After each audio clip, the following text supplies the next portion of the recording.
One of the things that I hate more than anything else around the house is cooking. Now don't get me wrong, I love to eat, but cooking, I can't stand it. For one thing, I never really learned how to cook. Growing up with 4 sisters and a mama, so I never had to learn how to cook. Heck, my dad even cooked. Early on in my parents' relationship, my mother worked in a cafe, so both of them knew all too well what went on in the kitchens of those restaurants, so our family never ate out, and especially not at fast food places, so mom always had to cook.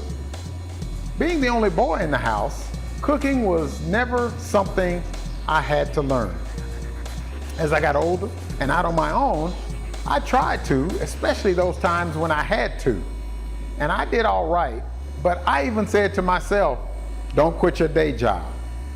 There are several things that make me hate cooking, one of which is the fact that I don't know how to season food. Then there's the fact that because I never really learned how to cook, I never learned how to limit the number of dishes and utensils while doing so. Whenever I cook, I have so many pots and pans and plates and cups, you name it, and I've used it to do a very simple dish. I make a real mess when I cook, which means I have a real mess to clean up afterwards. And the meal isn't even that good. I hate cooking. The thing that I hate most of all about cooking is the heat, which is the inspiration for this week's edition of Practical Assertion. As you can see, I'm sweating as I'm making this video. Well, I was reviewing my emails and saw my regular free video from Pond 5. By the way, you should try them if you ever need a video to make your presentations pop. And the one for this week is what we opened up with. As soon as I saw it, the thought for this week's edition popped into my head, and that is, if you can't stand the heat, get out of the kitchen. This is the saying that basically communicates the thought that if you don't like the way things are going, do something about it. If you can't handle the regular responsibility that comes with whatever your endeavor, you need to make a decision. For those of you who do cook, don't you hate it when people like me come into the kitchen where you are slaving over a hot stove and declare, whew, it's hot in here. Sweat running down your brow, your hair is going back. For all of our Anglo followers, they're saying, going back where? And you are literally all hot and bothered. Doesn't it make you want to say to them, if you can't stand the heat, get out of the kitchen? Some of you are like, that's not all I want to say to them. Well, getting back to the thought of this saying, according to the American Heritage New Dictionary of Cultural Literacy, 3rd edition, it means don't take on a job if you are unwilling to face its pressures. Like cooking, the one thing that irks me is to work with individuals who accepted a job or task only to complain, half do, don't do, duck and dodge, wait till the last minute. That really chaps my rear.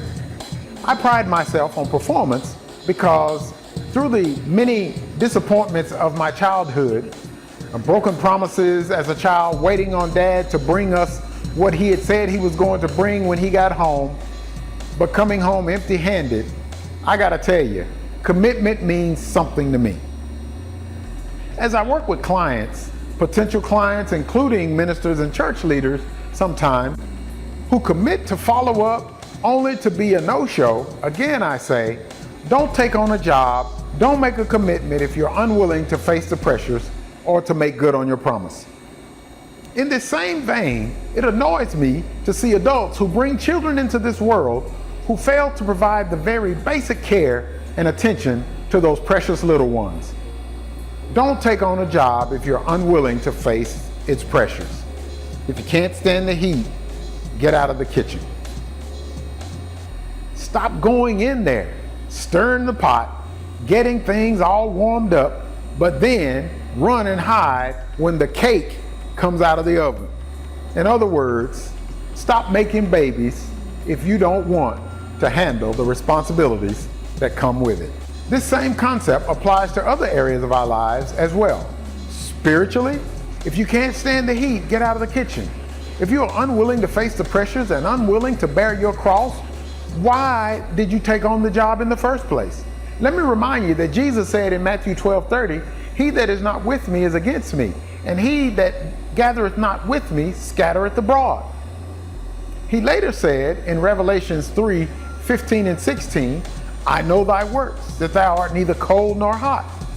I would that thou wert cold or hot.